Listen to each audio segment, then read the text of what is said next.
Shalom à tous. Alors, Parashat Vayakel, c'est la troisième d'une série de 4 parashiotes qui font partie des 5 dernières du livre de Shemot.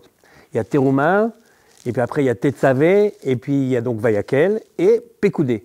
Et le point commun de ces 4 parashiotes, c'est qu'ils nous parlent pour la première fois d'un lieu, d'un espace qui doit être réservé pour la présence divine, ce qu'on appelle en hébreu la Shekhinah. Ça commence dans la parasha de Teruma, donc, où là-bas on nous dit, Dieu dit à Moshe, voilà, il faut absolument qu'il me construise Souli Mikdash, Veshachanti Betocham, il doit me faire un Mikdash. Mikdash, c'est la racine, vous savez, de Kadosh, qui veut dire saint, et je résiderai parmi eux. Donc il y a un espace, et on apprend ça pour la première fois, donc il y aurait donc des endroits dans le monde, des espaces, où la Shekhinah, où la présence divine serait plus perceptible, et on appelle ça Mikdash, Kadosh. Bon, c'est très bien traduit en français par sanctuaire, puisque ça provient de la même étymologie. En général, Kadosh, c'est ce qu'on traduit par sainteté.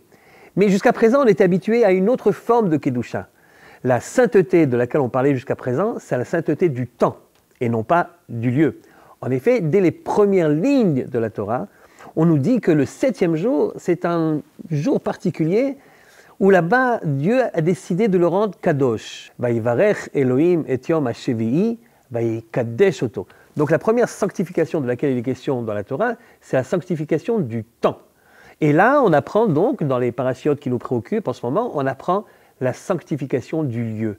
Il y a des endroits qui sont plus perceptibles à la kedusha, à la sainteté, à la présence divine, à la shrina.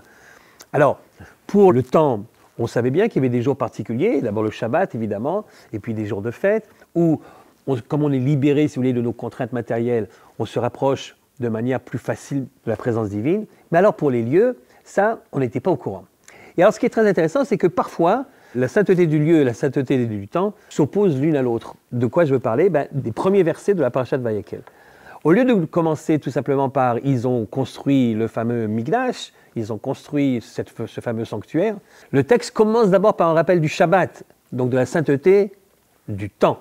Et en effet, il est écrit au début, Moshe doit Vayakel, Vayakel c'est-à-dire rassembler, il doit rassembler toute l'assemblée d'Israël, et il leur dit, voici ce que Dieu nous a ordonné. Et nous, on s'attend à ce qu'ils disent, comme on connaît les parashiotes d'avant, donc on s'attend à ce qu'ils disent, allez commencer à construire le fameux sanctuaire. Mais pas du tout.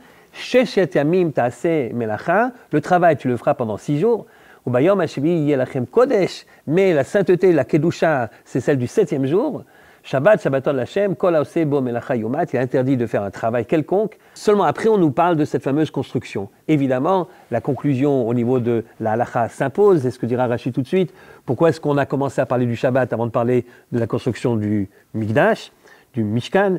Igdim lem azarat Shabbat letzivui melechet ha-Mishkan, lomar she'eino doche et à Shabbat, pour nous dire qu'avec toute l'importance que nous avons à construire un endroit dans lequel la présence divine sera plus tangible, malgré tout, on peut le faire pendant 6 jours, mais le 7e jour, il faut s'arrêter.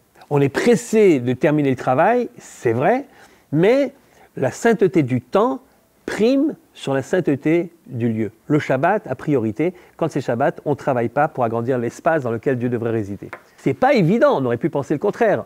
On aurait pu penser que avoir une résidence divine à l'intérieur du peuple est tellement important que le Shabbat, il y en aura d'autres, on peut très bien le repousser. Non, pas du tout. Le Shabbat a priorité. Shabbat d'abord, Mishkan ensuite.